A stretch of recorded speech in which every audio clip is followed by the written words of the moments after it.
إن الحمد لله نحمده ونستعينه ونستغفره ونؤمن به ونتوكل عليه ونعوذ بالله من شرور أنفسنا وسيئات أعمالنا من يهده الله فلا مضل له ومن يضلل فلا هادي له وأشهد أن لا إله إلا الله وحده لا شريك له وأشهد أن محمدًا عبده ورسوله صلى الله عليه وعلى آله وصحبه وسلم تسليما كثيرا. أما بعد فإن خير الحديث كتاب الله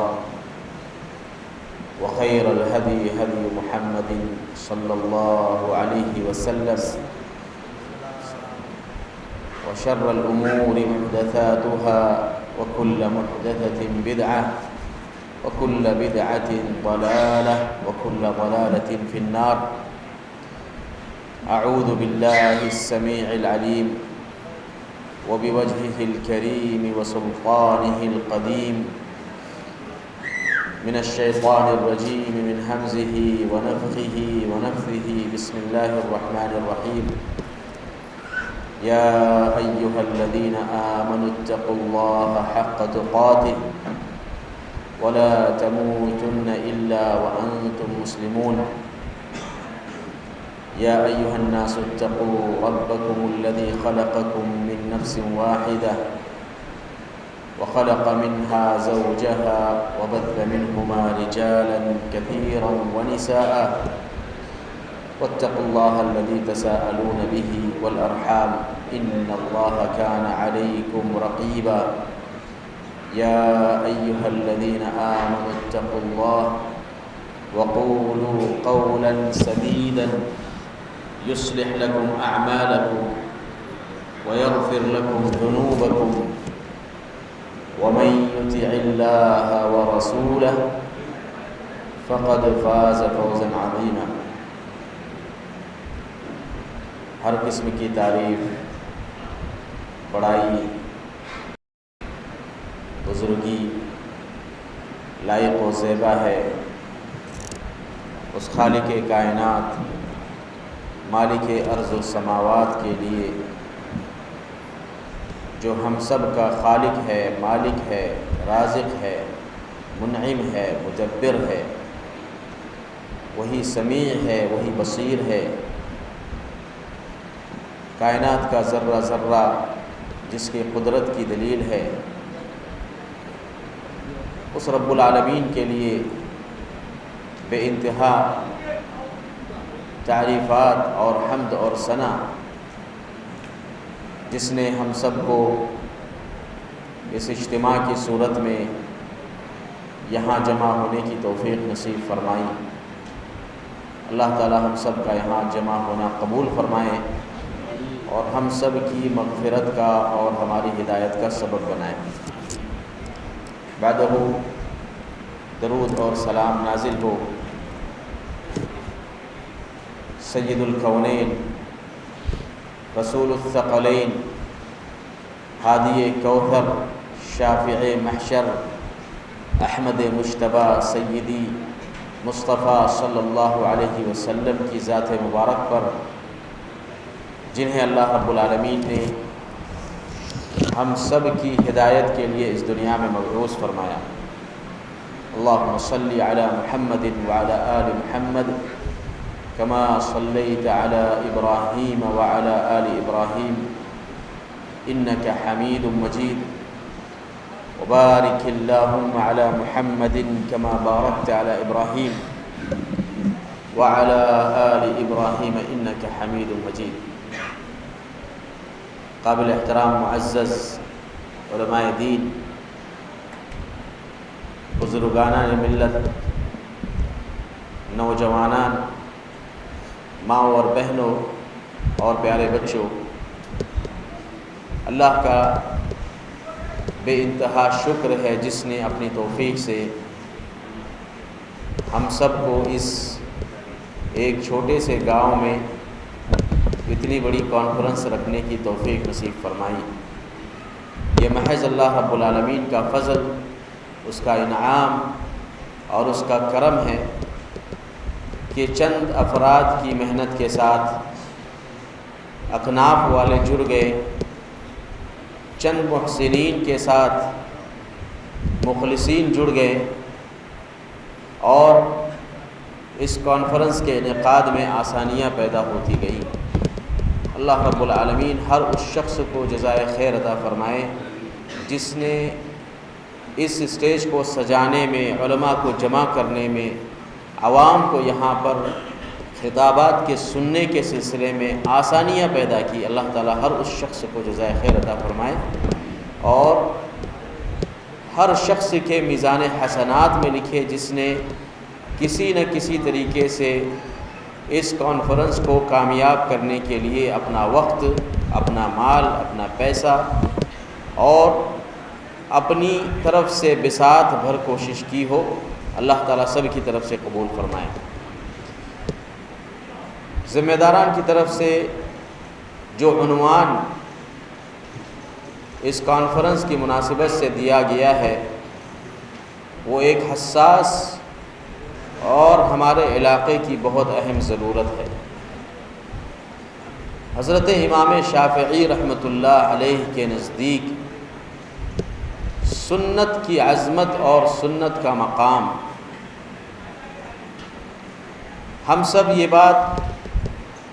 بہت اچھی طریقے سے جانتے ہیں کہ اللہ رب العالمین نے اس دین فہمی کی خاطر صحابہ کرام، تابعین عظام اور ان کے بعد ائمہ کرام کے ایک لمبے سلسلے کو امتداد بخشا جس میں وہ امت کی اصلاح کرتے ہیں، امت میں پائے جانے والے بگاڑ کے خلاف آواز اٹھاتے ہیں، امت کی رہنمائی کرتے ہیں اور امر بالمعروف اور نہی عن المنکر کے فریضے کو انجام دیتے ہیں۔ یہ اللہ رب العالمین کی اس امت اسلامیہ کے اندر امتیاز اور خصوصیت ہے جو اس سے قبل کسی بھی امت کو، کسی بھی دین کو، کسی بھی دھرم کو، کسی بھی ریلیجن کو حاصل نہیں ہے۔ بعض امتیں ایسی ہیں جنہیں اللہ رب العالمین نے بیک وقت مکمل گمراہ کر دیا، بعض امتوں کو بیک وقت ہلاک کر دیا گیا، مگر امت محمدیہ صلی اللہ علیہ وسلم کا اختصاص یہ ہے کہ یہ ساری امتوں میں افضل ترین امت ہے۔ اللہ نے اسے کبھی ایک ساتھ ہلاک نہیں کیا اور اس امت کو کبھی ایک ساتھ گمراہ نہیں کیا، بلکہ اللہ کے نبی صلی اللہ تعالی علیہ وسلم کی یہ پیشین گوئی ہے، لا تزال طائفۃ من امتی ظاہرین علی الحق، کہ لوگ گمراہ ہو جائیں، دسیوں بدعتیں آ جائیں، اہل اسلام اہل شرک کی عادتوں میں پڑ جائیں، ان کے رسم اور رواج کو اختیار کر لیں، مگر اللہ نے اس امت کو یہ خاصیت بخشی ہے کہ مکمل امت گمراہی پر اکٹھا نہیں ہو سکتی۔ کچھ نہ کچھ علماء، کچھ نہ کچھ صلحاء، کچھ نہ کچھ جماعت کا حصہ ایسا ہوتا ہے جو حق پر قائم ہوتا ہے۔ اور پھر یہ بھی اختصاص اللہ رب العالمین نے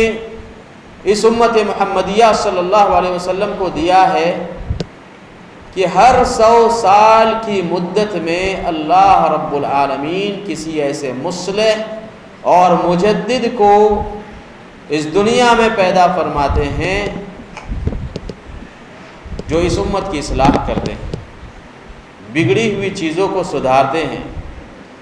اس امت میں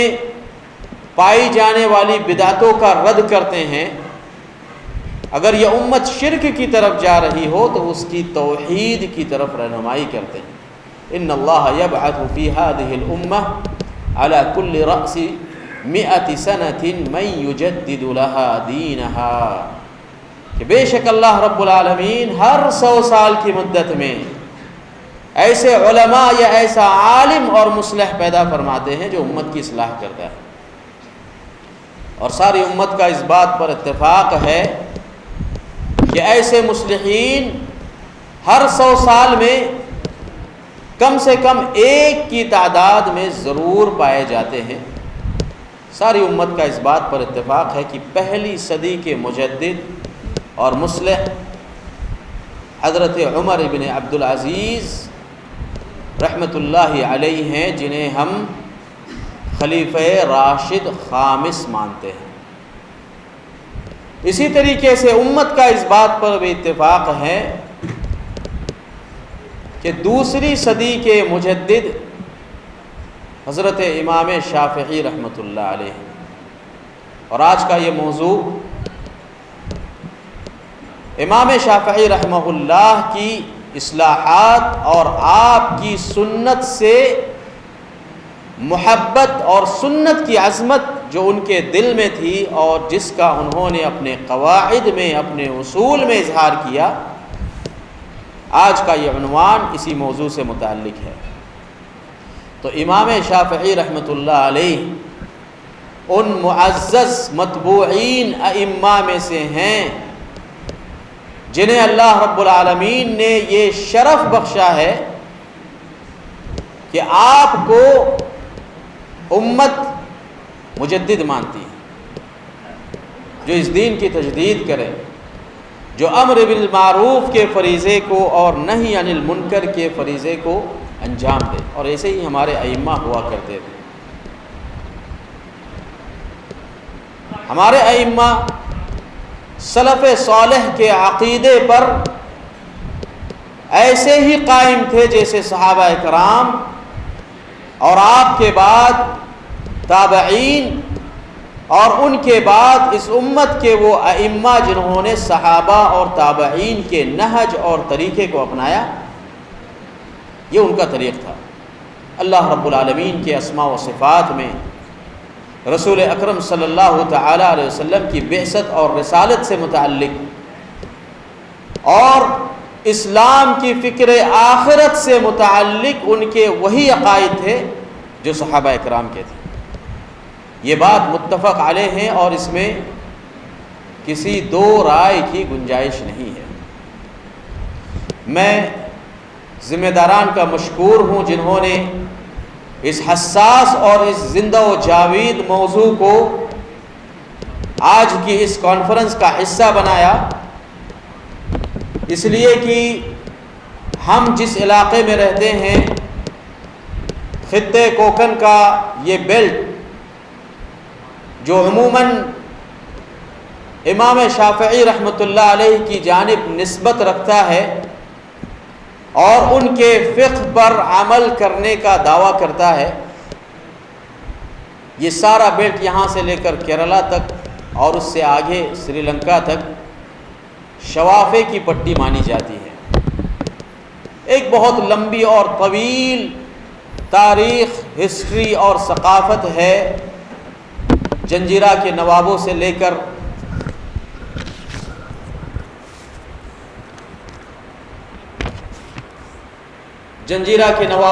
کر یہاں پائے جانے والے مصر اور یمن کے علماء اور ان کے مخطوطات کی ایک لمبی اور طویل فہرست ہے، اور یہ ساری تاریخ آج مراٹھوں کی بالادستی کی بنیاد پر نیست اور نابود ہوتی چلی جا رہی ہے۔ ہم خود اس گاؤں کے اطراف میں جو ہمارے تاریخی مقامات ہیں، تاریخی قلعے ہیں، ثقافت اور کلچر جو ایک زمانے میں 600 سال تک اس خطے کوکن پر موجود تھا، آج صفحے ہستی سے مٹایا جا چکا ہے، آثار مٹ رہے ہیں۔ کہاں ہیں ہمارے تاریخ سے جڑے ہوئے وہ افراد اور ثقافت سے جڑے ہوئے وہ لوگ جو ان آثار کو زندہ کریں اور اس بات سے قطع نظر کہ ہمارے مسلکی اختلاف کیا ہے، اسلامی تاریخ جو ایک وقت میں اس کوکن کے اندر مملکت حبشان کی صورت میں زندہ تھی، اس کے آثار کہاں ہیں؟ یہ بڑے افسوس کا مقام ہے کہ ہم اپنی تاریخ کو بھول رہے ہیں، اپنے کلچر اور اپنی ثقافت کو بھول رہے ہیں۔ اور اس سے بھی بڑا افسوس کا مقام یہ ہے کہ خطے کوکن کا یہ بیلٹ،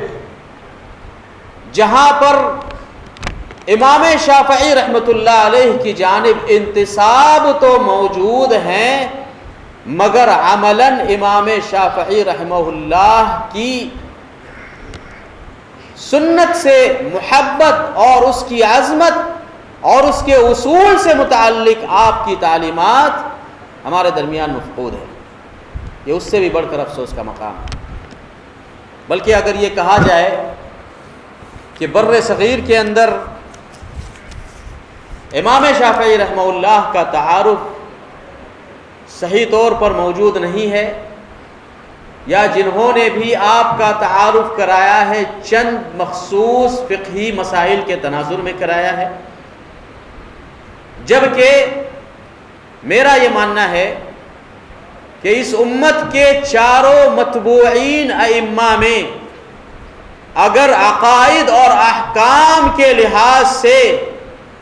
علماء سلف کی پابندی کے ساتھ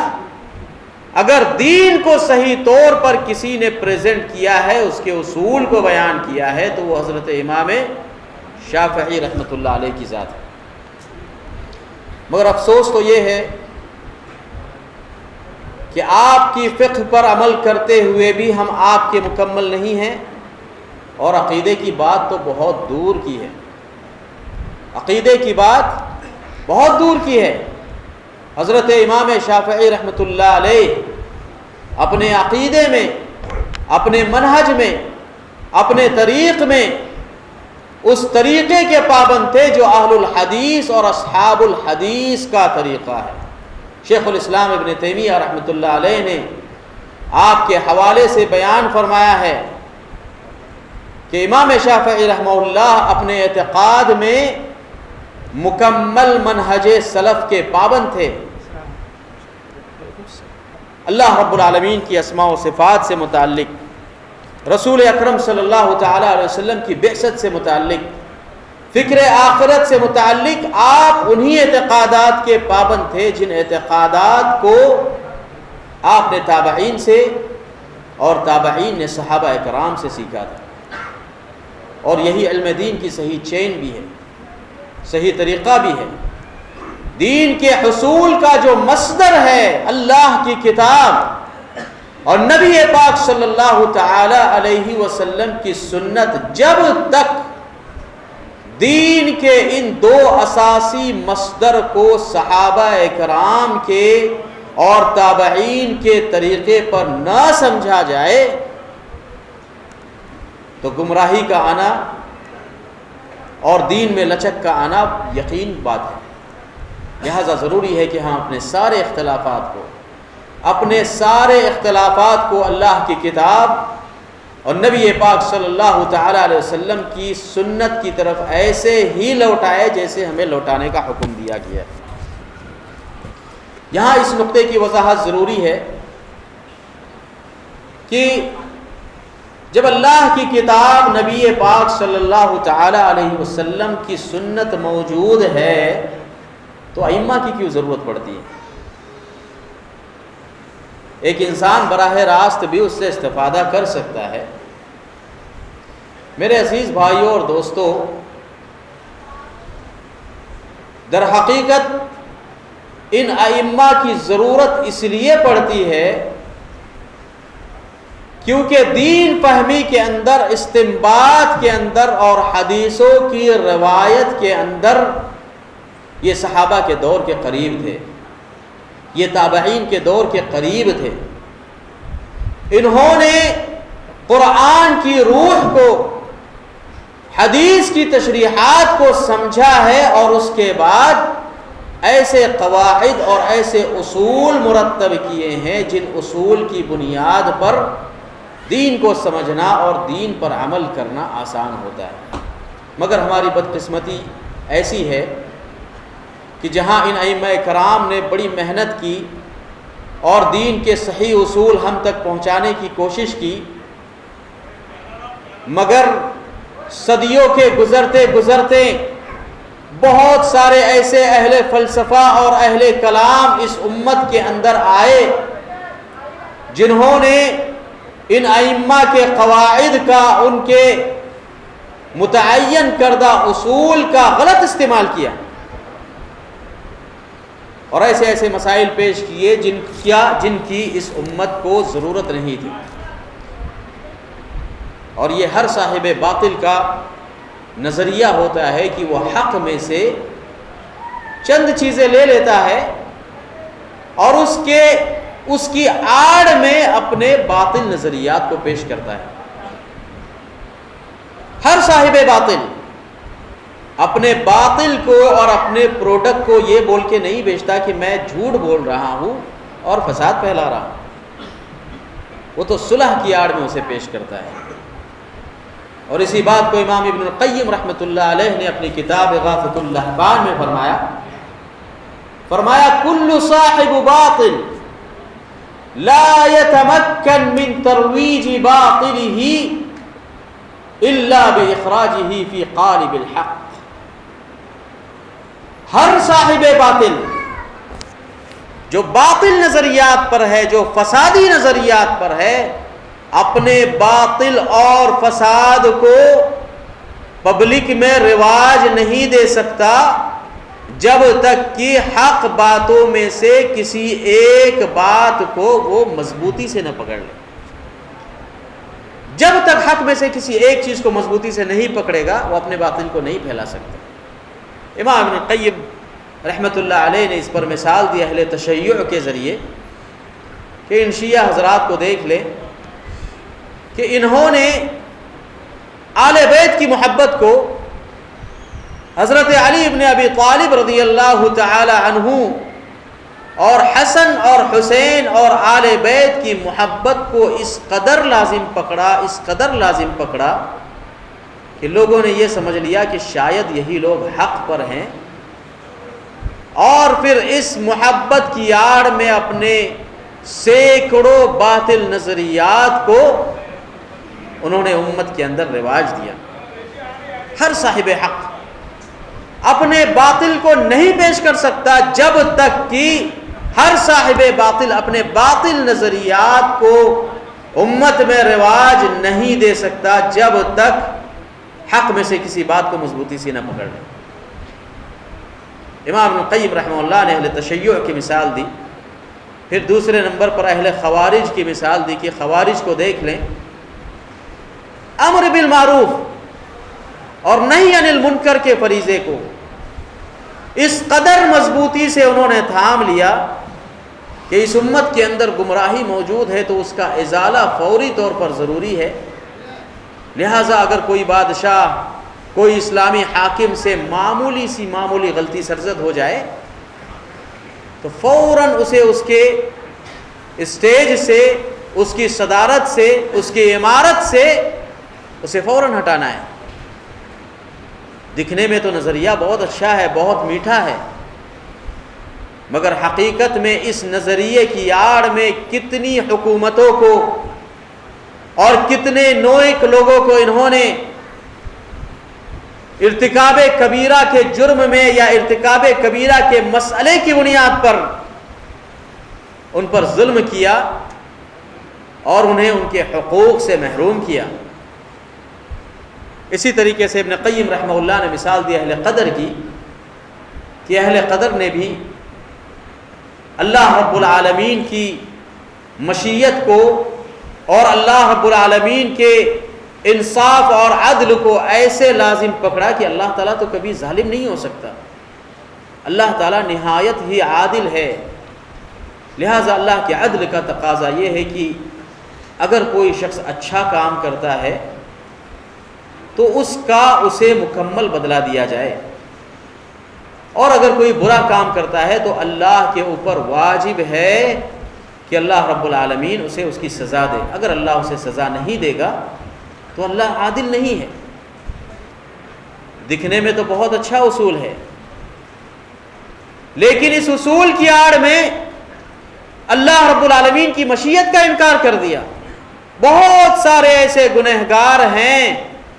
جن کے بارے میں ہمارا یہ اعتقاد اور ایمان ہے کہ اگر وہ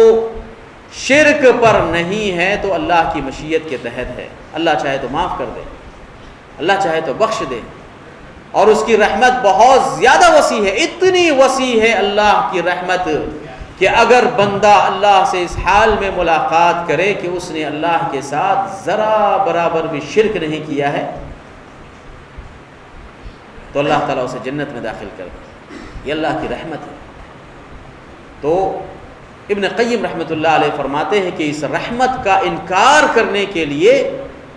اہل قدر نے اللہ کے نظام عدل کو اپنے ہاتھ میں لیا، اور اسی طریقے سے اہل باطل ہوتے ہیں، کل صاحب باطل لا يتمكن من ترویج باطلہ الا باخراجہ فی قالب الحق۔ ہر صاحب باطل اپنے باطل کو نہیں پھیلا سکتا جب تک کہ حق میں سے کسی چیز کو وہ لازم نہ پکڑ لے۔ یہی بات امام ابن القیم رحمہ اللہ نے اہل درگاہ کے تعلق سے، مجاورین کے تعلق سے کہی ہے کہ ان لوگوں نے اولیاء کی محبت کو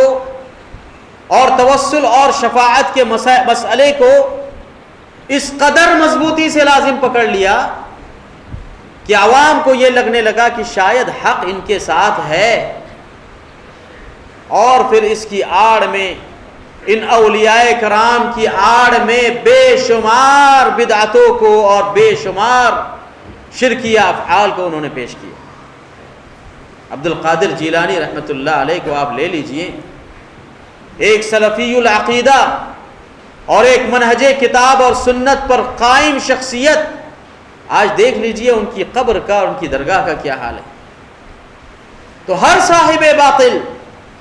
اپنے باطل کو نشر کرنے کے لیے حق میں سے کسی نہ کسی چیز کو لازم ضرور پکڑتا ہے، اور یہی بات ابن قیم رحمۃ اللہ علیہ نے اہل کلام کے بارے میں کہی ہے کہ اہل کلام نے اپنے باطل نظریات کو پھیلانے کے لیے ان فقہاء کا، ان ائمہ کا جن کی اتباع کی جاتی ہے، جن کی پیروی کی جاتی ہے، جن کے اصول کو مانا جاتا ہے، ان ائمہ کی آڑ میں اپنے باطل نظریات کو پھیلانا شروع کر دیا۔ آج دیکھ لیجئے ہمارے ہندوستان میں بیشتر عوام اور مسلمان فقہ حنفی کی پابندی کرتے ہیں، لیکن فقہ حنفی کے اندر سینکڑوں مسائل ہیں جو نہ امام ابو حنیفہ رحمۃ اللہ علیہ نے بیان کیے ہیں اور نہ ہی ان کے اصول پر وہ مسائل اترتے ہیں، اور یہی حال امام شافعی رحمہ اللہ کے تعلق سے بھی دیکھ لیجئے کہ بیشتر ایسے مسائل ہیں جو نہ امام شافعی رحمۃ اللہ علیہ نے بیان کیے ہیں لیکن لوگ کر رہے ہیں، اور نہ ہی امام شافعی رحمہ اللہ کے وہ اصول جو کتاب الام اور کتاب الرسالہ کے اندر موجود ہیں، اگر ہم اپنے موجودہ چند مسائل کو ان پر پیش کریں تو اللہ کی قسم مجھے اس بات کا یقین ہے کہ ان مسائل پر امام شافعی رحمۃ اللہ علیہ نے گفتگو تو نہیں کی ہے، مگر آپ کے قواعد اور آپ کے اصول اور استنباط کے طریقے اتنے قوی ہیں کہ اگر یہ مسائل امام شافعی کے زمانے میں ہوتے تو آپ ضرور ان پر بدعت کا حکم لگاتے، اتنے قوی مسائل۔ لہٰذا ضروری ہے کہ ہم دین پر اگر عمل کر رہے ہیں کسی امام کے قواعد کی روشنی میں تو اس کی اصالت کو بھی سمجھے، اس کے منہج کو بھی سمجھے، اس طریق کو بھی سمجھے جس طریق کی طرف امام شافعی رحمۃ اللہ علیہ نے دعوت دی ہے۔ اسی لیے امام شافعی رحمہ اللہ اہل کلام کے طریق سے لوگوں کو منع کیا کرتے تھے کہ اللہ کی کتاب، رسول اکرم صلی اللہ تعالی علیہ وسلم کے سنت کے آ جانے کے بعد اس بات کی ذرا برابر بھی گنجائش نہیں رہتی کہ کسی کے قول کو مانا جائے، کسی کی بات پر عمل کیا جائے، رسول اکرم صلی اللہ تعالیٰ علیہ وسلم کی توجیہ کے آنے کے بعد اگر اللہ کے نبی کی توجیہ کو چھوڑ دیا جاتا ہے تو یہ اہل کلام کا منہج ہے۔ امام شافعی رحمۃ اللہ علیہ کا یہ مقولہ بہت ہی مشہور ہے۔ آپ فرمایا کرتے تھے حکمی فی اہل الکلام ان یضربوا بالجرید والنعال ویطاف بهم فی الاسواق ویقال هذا جزاء من ترک الکتاب والسنہ وَأَقْبَلَ إِلَى الْكَلَامِ۔ امام شافعی رحمہ اللہ فرماتے ہیں کہ میرا فیصلہ اہل کلام کے بارے میں یہ ہے۔ اہل کلام کون ہے؟ اہل کلام کہتے ہیں اس شخص کو جسے یہ معلوم ہو کہ یہ اللہ کی کتاب ہے اور یہ نبی کی سنت ہے، اور اس کے مقابلے میں اپنی عقل کا، اپنی آئیڈیالوجی کا، اپنی فلسفی کا استعمال کرے اور حدیث کو پیچھے چھوڑ دے اور اپنی عقل کو مقدم کرے، اسے کہتے ہیں صاحب کلام۔ حضرت امام شافعی رحمہ اللہ فرماتے ہیں کہ اہل کلام کے بارے میں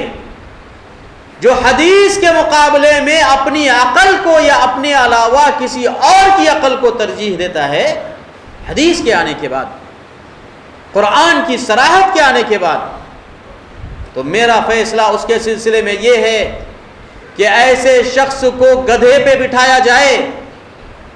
اور اس کا بازاروں میں چکر لگایا جائے اور لوگوں سے کہا جائے کہ یہ وہ شخص ہے جو اللہ کی کتاب اور نبی کی سنت کے مقابلے میں عقل کو ترجیح دیتا ہے، اسے جوتے سے مارا جائے، اسے کھجور کی چھڑی سے مارا جائے تاکہ اس کی عقل ٹھکانے پر آئے۔ آج میرے بھائی اور دوستو، امام شافعی رحمہ اللہ کے اس رہنمائی کی ہمیں سخت ضرورت ہے۔ آج کے اس دور میں جب ہمارے بہت سارے نوجوانان یوٹیوب کے ساتھ، گوگل کے ساتھ اور ایسے سورسز کے ساتھ جڑے ہوئے ہیں جہاں سے علم دین کا حاصل کرنا تو کجا، یہ ہماری گمراہی کا سبب بنتے ہیں، ہمیں کنفیوز کرنے کا سبب بنتے ہیں۔ ضرورت ہے کہ ہمارے نوجوانوں کی صحیح رہنمائی ہو، انہیں علماء کے ساتھ جوڑا جائیں، انہیں اللہ کی کتاب اور نبی کی سنت کے ساتھ جوڑا جائے۔ حضرت امام شافعی رحمۃ اللہ علیہ کے زمانے میں ایک نوجوان شخص تھا۔ جب آپ مصر گئے، امام شافعی رحمہ اللہ کی پیدائش غزہ میں ہوئی ہے، جہاں آج جنگ کا ماحول ہے۔ اسی غزہ کے اندر امام شافعی رحمہ اللہ کی ولادت ہوئی۔ 4 سال کی عمر میں آپ کی والدہ نے آپ کو مکہ مکرمہ شفٹ کیا۔ 6 سال میں آپ نے قرآن کریم یاد کیا۔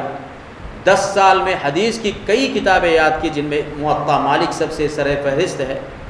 10 سال کی عمر میں اللہ کی کتاب اور نبی کی سنت کے حافظ تھے، اور پھر امام مالک رحمۃ اللہ علیہ کی صحبت اختیار کی۔ مدینہ منورہ کے اندر یمن میں گورنر بنا کر بھیجے گئے، وہاں سے عراق لائے گئے، عراق سے پھر آپ نے ایک لمبی مدت کے بعد مصر کا سفر کیا۔ جب تک آپ کا چرچا تقریباً پوری دنیا میں ہو چکا تھا، جو اس وقت کی اسلامی دنیا تھی، سب آپ کو جانتے تھے۔ ایک نوجوان شخص جو مصر کے اندر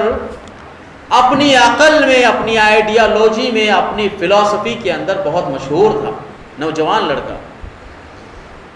جب اسے معلوم پڑا کہ اتنا بڑا امام مصر تشریف لایا ہے، تو یہ نوجوان لڑکا امام شافعی رحمہ اللہ سے ملاقات کے لیے آیا اور اس نے کہا کہ ابا عبداللہ، مجھے اللہ رب العالمین کے اسماء اور صفات کے سلسلے میں ذرا سا شک ہے، اور اپنے چند آئیڈیالوجی کی بنیاد پر، اپنے فلسفی کی بنیاد پر چند مسائل امام شافعی رحمہ اللہ کے سامنے پیش کیے۔ حضرت امام شافعی رحمہ اللہ نے اس سے کہا، اے بیٹے، اے نوجوان، تم جانتے ہو کہ جس جگہ پہ تم کھڑے ہو اور یہ سمندر جو تمہیں نظر آ رہا ہے، کیا جانتے ہو کہ یہ وہی سمندر ہے جہاں پر اللہ رب العالمین نے موسیٰ علیہ السلام کے مخالفت کی بنیاد پر فرعون کو ہلاک کیا؟ یہ وہی سمندر ہے اور یہ وہی موسیٰ ہے جسے اللہ رب العالمین کے بارے میں شک تھا اور اسی شک نے اسے ہلاک کیا۔ آپ تو اہل اسلام ہو، آپ تو مسلمان ہو، آپ تو نوجوان ہو، آپ کو تو ایسا شبہہ نہیں پیش کرنا چاہیے۔ تو اس نوجوان شخص نے کہا کہ میں تو مسلمان ہوں، مگر یہ بات میرے سمجھ میں نہیں آتی کہ ہم اللہ رب العالمین کا احاطہ کیسے کر سکتے ہیں، اللہ کو کیسے دیکھ سکتے ہیں۔ تو امام شافعی رحمہ اللہ نے اس سے کہا کہ آسمان دیکھتے ہو؟ اس نے کہا ہاں دیکھتے ہیں۔ کہا پورا دیکھتے ہو؟ کہا نہیں، جتنا نظر آتا ہے اتنا دیکھتے ہیں۔ کہا اسی طریقے سے اللہ رب العالمین کا دیدار ہے۔ جب اللہ رب العالمین نے یہ بیان کر دیا کلا انہم عن ربہم لمحجوبون، کہ بہت سارے لوگوں کو قیامت کے دن اللہ کے دیدار سے محروم کر دیا جائے گا،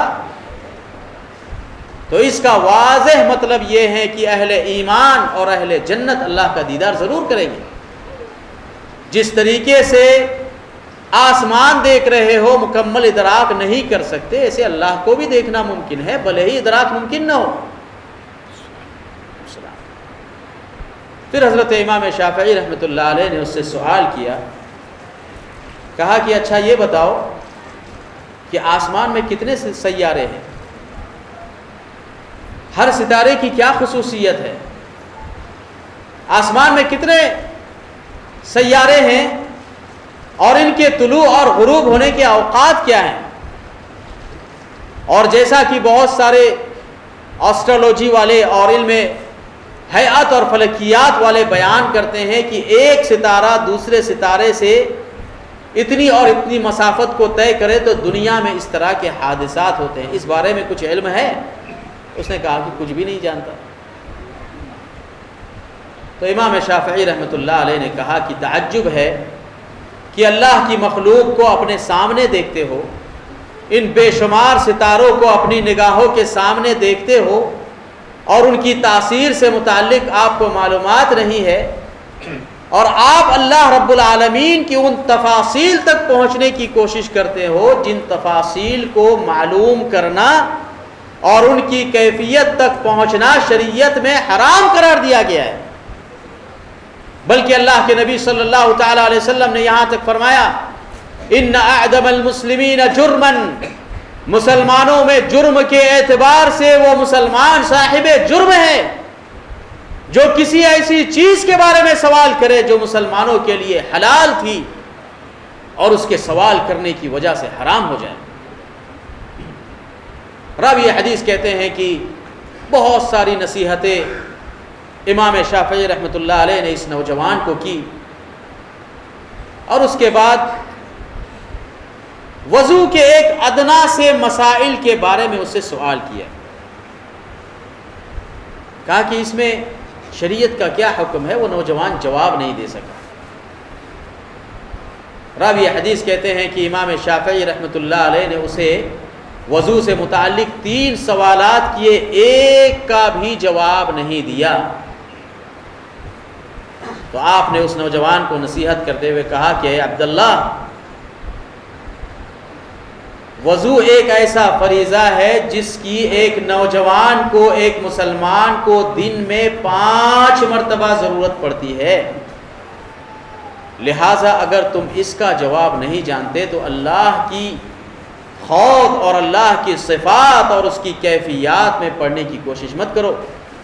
اتنا جاننے کی کوشش کرو جتنا اللہ نے جاننے کا حکم دیا ہے۔ وَإِلَٰهُكُمْ إِلَٰهٌ وَاحِدٌ لَا إِلَٰهَ إِلَّا هُوَ الرَّحْمَٰنُ الرَّحِيمُ إِنَّ فِي خَلْقِ السَّمَاوَاتِ وَالْأَرْضِ وَاخْتِلَافِ اللَّيْلِ وَالنَّهَارِ وَالْفُلْكِ الَّتِي تَجْرِي فِي الْبَحْرِ، ان آیتوں کی آپ نے تلاوت کی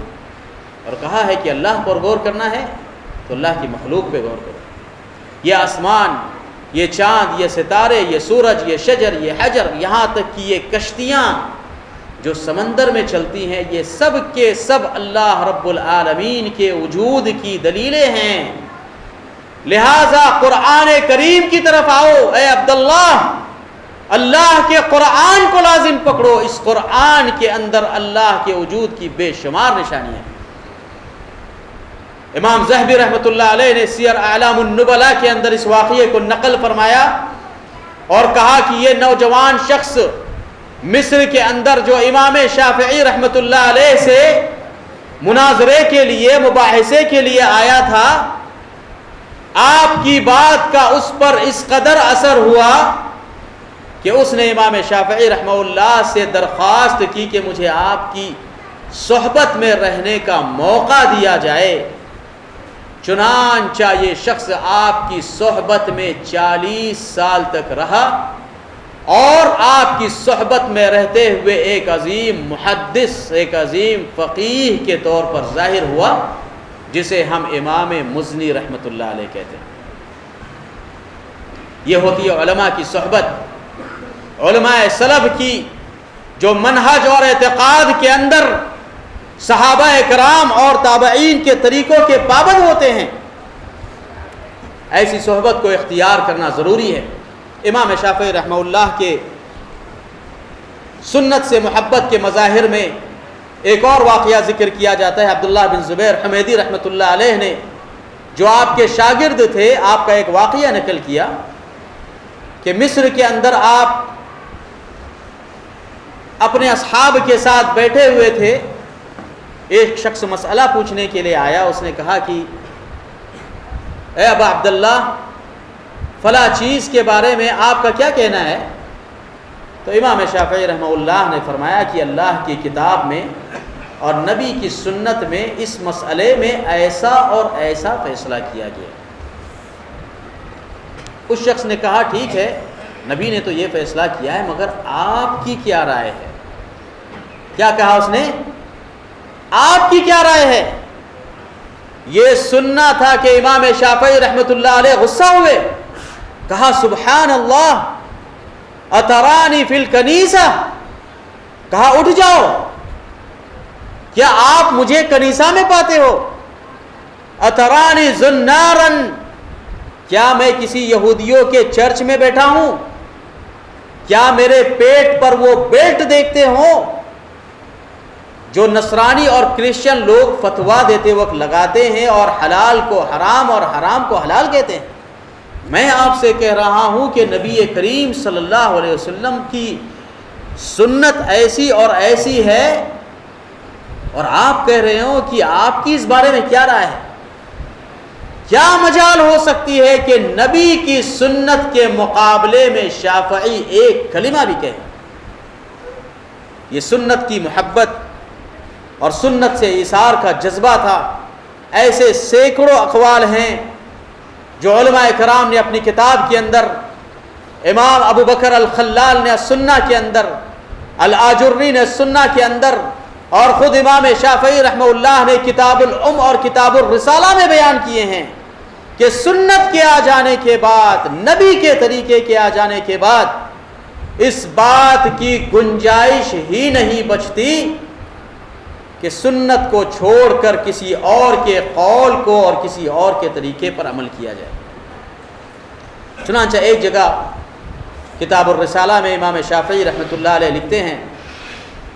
کہ اس دین کو سمجھنے کے 2 قاعدے ہیں، اور جسے یہ 2 قاعدے سمجھ میں آ جائے اسے دین سمجھ میں آ گیا۔ نمبر 1، نبی کی سنت کے آنے کے بعد اس پر عمل کرنا، اور نمبر 2، نبی کی سنت کے آنے کے بعد سارے اقوال اور ساری فلسفی کو اور سارے کلام کو ترک کر دینا۔ یہ حضرت امام شافعی رحمہ اللہ کے 2 اصول ہے۔ اور ایک جگہ آپ نے فرمایا وَلَيْسَ فِي سُنَّةِ رَسُولِ اللَّهِ صلی اللہ علیہ وسلم إِلَّا اتِّبَاعُهَا بِفَرْضِ اللَّهِ، کہ اللہ کے نبی صلی اللہ علیہ وسلم کی سنت کے آ جانے کے بعد اب اس بات کی گنجائش ہی نہیں بچتی ہے کہ نبی کی سنت کو ترک کیا جائے، یہ اللہ کی طرف سے فرض ہے۔ والمسألة بكيف في شيء قد ثبتت فيه السنة ما لا يسع عالما۔ امام شافعی رحمہ اللہ فرماتے ہیں کہ کسی بھی عالم دین کو، کسی بھی فقیہ اور مجتہد کو اس بات کی گنجائش نہیں ہے کہ اللہ کے نبی صلی اللہ تعالی علیہ وسلم کی سنت ثابت ہو جائے اور اس میں لفظ کیف کا استعمال کرے۔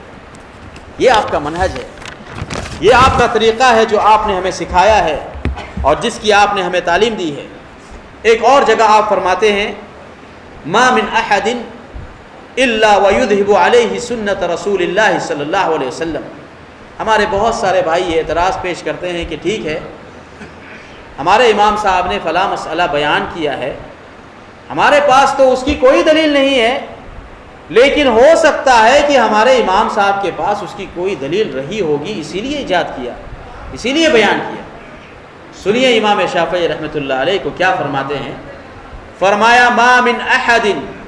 الا ويذهب عليه سنت رسول اللہ صلی اللہ علیہ وسلم، دنیا کا کوئی انسان ایسا نہیں ہے مگر اس بات کی گنجائش ضرور موجود ہے کہ نبی کی بعض سنتیں اس سے اوجھل ہو جائیں اور اس کی گرفت میں نہ ہو، لہذا مہما قلت من قول او اصلت من اصل فيه عن رسول اللہ صلی اللہ علیہ وسلم خلاف ما قلت فالقول ما قال رسول اللہ صلی اللہ علیہ وسلم۔ امام شافعی رحمۃ اللہ علیہ فرماتے ہیں کہ دنیا میں رسول اکرم صلی اللہ تعالی علیہ وسلم کے علاوہ ہر انسان سے اس بات کی گنجائش موجود ہے کہ بعض سنتیں اس سے مخفی ہو جائیں، بعض حدیثیں اس تک نہ پہنچ سکے، تو ایسی صورت میں میرا یہ حکم ہے کہ اگر کوئی میری بات یا میرے بیان کردہ اصول حدیث کے مقابلے میں آ جائے تو عمل حدیث پر ہوگا اور میرے قول کو دیوار پر مار دیا جائے گا۔ ایک مرتبہ امام شافعی رحمہ اللہ سے سوال کیا گیا، کسی شخص نے سوال کیا ما تقول فی الرؤیا، اللہ رب العالمین کی رؤیت کے سلسلے میں آپ کا کیا خیال ہے؟ کیا ہم قیامت کے دن اللہ رب العالمین کو دیکھیں گے؟ تو امام شافعی رحمہ اللہ نے فرمایا کہ جی ہاں، یہ اللہ کا حکم ہے اور نبی کی یہ توجیہ ہے۔ اس شخص نے سوال کیا کہ اے ابا عبداللہ، حدیث میں تو ایسا آیا ہے لیکن کیا یہ صحیح ہے، ایسا ممکن ہے؟ تو آپ نے فرمایا سبحان اللہ ان کل حدیث یصح عن رسول اللہ صلی اللہ علیہ وسلم فانی اقول به وان لم یبلغنی، کہ ہر وہ حدیث جو رسول اکرم صلی اللہ علیہ وسلم سے وارد ہو اس پر عمل کرنا واجب ہے، اگرچہ وہ حدیث امام شافعی کے طریق سے کیوں نہ آئے، اگر وہ حدیث ہے اور علماء کے طریق سے آتی ہے تو امام شافعی اس حدیث کو مانتا ہے اور اپنے قول کو ترک کرتا ہے۔ ایک شخص امام شافعی رحمۃ اللہ علیہ کے پاس آیا، ایک مسئلے کے سلسلے میں اس نے دریافت کیا۔ فتح الباری کے اندر ابن حجر رحمہ اللہ نے اس واقعے کو نقل فرمایا ہے کہ ایک شخص آیا اور اس نے سوال کیا کہ فلاں مسئلے کے سلسلے میں اللہ کے نبی صلی اللہ علیہ وسلم کی کیا توجیہ ہے؟ تو آپ نے فرمایا کہ اس سلسلے میں تو کوئی چیز وارد نہیں ہے، لہٰذا اس پر عمل نہ کیا جائے۔ تو اس شخص نے کہا کہ چلو حدیث میں نہیں ہے اور اس پر عمل کیے تو کیا حرج ہے۔ آج ہم دیکھتے ہیں بہت سارے ہمارے بھائی یہ سوال کرتے ہیں کہ اچھا ٹھیک ہے اللہ کی کتاب میں نہیں ہے، نبی کی سنت میں نہیں ہے، عمل کیے تو کیا حرج ہے؟ ہم ان سے کہتے ہیں کہ چھوڑے تو کیا حرج ہے، چھوڑے تو کیا حرج ہے۔ اور یہی بات امام شافعی رحمۃ اللہ علیہ نے کی۔ جب آپ سے سوال کیا گیا کہ فلاں مسئلے کے سلسلے میں آپ کی کیا رائے ہے، آپ نے فرمایا اس سلسلے میں کوئی حدیث وارد نہیں ہے، تو سامنے سے کہا گیا کہ اس پر عمل کرنے میں کیا حرج ہے، تو امام شافعی رحمہ اللہ پر قربان جائیں، آپ کا یہ تاریخی جملہ فرمایا نتبع السنت فعلا و ترکن، کہ ہم سنت کی اتباع کرتے ہیں سنت میں آنے کے بعد اس پر عمل کر کے، اور سنت میں نہ آنے کے بعد اس کو چھوڑ کر بھی، یعنی ہمیں چھوڑنے پر وہ ثواب ملے گا جو کرنے پر ثواب نہیں ملے گا۔ اس طریقے کے بے شمار اقوال ہے جو امام شافعی رحمہ اللہ کی سنت سے محبت پر، سنت کی عظمت پر دلالت کرتے ہیں، جو ہمیں دعوت دیتے ہیں کہ اگر واقعی معنوں میں ہم امام شافعی رحمہ اللہ کو اپنے ائمہ متبوعین میں سے مانتے ہیں تو آپ کے اصول پر، آپ کے قواعد پر عمل کریں، اور سنت کا وہ جذبہ پیدا کرے جو آپ اپنی عوام سے، جو آپ اپنے متبوعین سے چاہتے تھے کہ نبی کی سنت کے آنے کے بعد سارے لوگوں کے اقوال کو ترک کیا جائے اور نبی کی سنت پر عمل کیا جائے۔ اللہ رب العالمین مجھے اور آپ کو نیک توفیق نصیب فرمائے۔ الہ العالمین ہم سب کو اللہ کی کتاب پر، رسول اکرم صلی اللہ تعالی علیہ وسلم کی سنت پر قائم رکھے۔ الہ العالمین ہم سب کو اللہ کے نبی صلی اللہ علیہ وسلم کی شفاعت نصیب فرمائے۔ اقول قولی ھذا واستغفر اللہ لی ولکم ولسائر المسلمین فاستغفروہ انہ هو الغفور الرحیم، وصلی اللہ علی نبینا محمد وعلی آلہ وصحبہ وسلم تسلیما کثیرا۔